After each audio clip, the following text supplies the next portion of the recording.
تو میں بات کر رہا تھا حضرت عثمان بن عفان رضی اللہ تعالیٰ عنہ کی.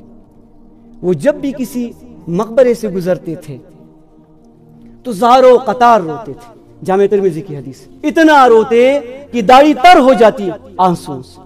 تو صحابہ نے پوچھا آپ اتنا روتے ہیں؟ جب جنت و جہنم کی بات کی جاتی ہے آپ نہیں روتے، اور جب آپ کے سامنے قبر کی بات کی جائے یا آپ کبھی کسی مقبرے سے گزرے تو آپ اتنا روتے ہیں؟ تو حضرت عثمان رضی اللہ تعالیٰ عنہ نے جواب دیا کہ میں نے نبی اکرم صلی اللہ علیہ وسلم سے سنا کہ قبر جو ہے یہ آخرت کے ادوار میں سے پہلا دور ہے. جس کا یہ پار ہو گیا آگے والے ادوار آسان ہیں، اور جس کا یہ پار نہیں ہوا وہ تا قیامت پھنس گیا. میں نہ روؤں تو کون روئے؟ حضرت عثمان رضی اللہ تعالیٰ عنہ کو زندگی میں 3 بار جنت کی بشارت ملی. وہ تب بھی روتے تھے. ہمارے پاس کون سا ٹکٹ ہے کہ ہم روتے ہی نہیں، ہماری آنکھیں کبھی تر ہی نہیں ہوتی. یہی بات دکھائی ہمیں حضرت عبداللہ بن عمر بن العاص رضی اللہ تعالیٰ عنہ کی حدیث. حضرت عمر بن العاص فاتح مصر اپنے جان کنی کے وقت جب روح ان کی پرواز کر رہی تھی زار و قطار روتے تھے. حضرت عمر بن العاص رضی اللہ تعالیٰ عنہ روح پرواز ہونے سے پہلے زار و قطار رو رہے ہیں. بیٹا کہہ رہا ہے کہ آپ نے نبی اکرم صلی اللہ علیہ وسلم کی صحبت پائی، آپ نے وہ معرکہ لڑا، یہ معرکہ لڑا، ساری چیزیں بتا رہے ہیں. لیکن حضرت عمر بن العاص رضی اللہ تعالیٰ عنہ فرماتے ہیں کہ مجھے نہیں معلوم کہ مرنے کے بعد میرے ساتھ کیا عمل پیش آئے گا. صحابی رسول فرما رہے. اور یہی بات کس نے بیان کی؟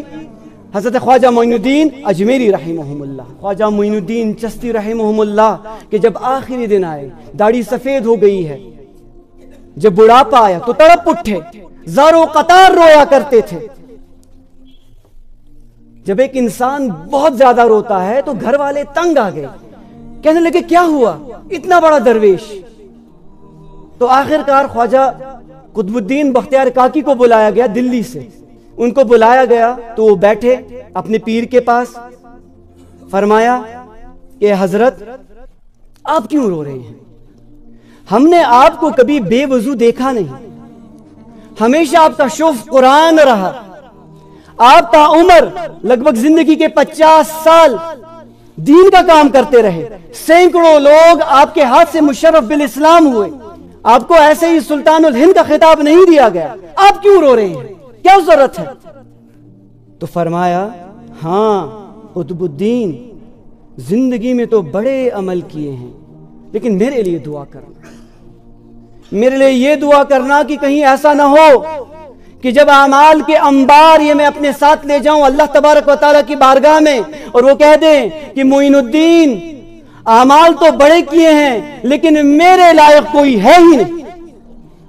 یہ بندہ کہہ رہا ہے اپنے سکرات کے وقت. اب اس کے عقیدے پہ سوال اٹھا رہے ہیں. یہی عقیدہ حضرت عثمان بن عفان رضی اللہ تعالیٰ عنہ نے دی. جو صحابہ کرام کی زندگی سے ہم نے دیکھا وہ ہم نے اولیاء کرام کی زندگی میں دیکھا. یہ دین ایسے ہی منتقل نہیں ہوا.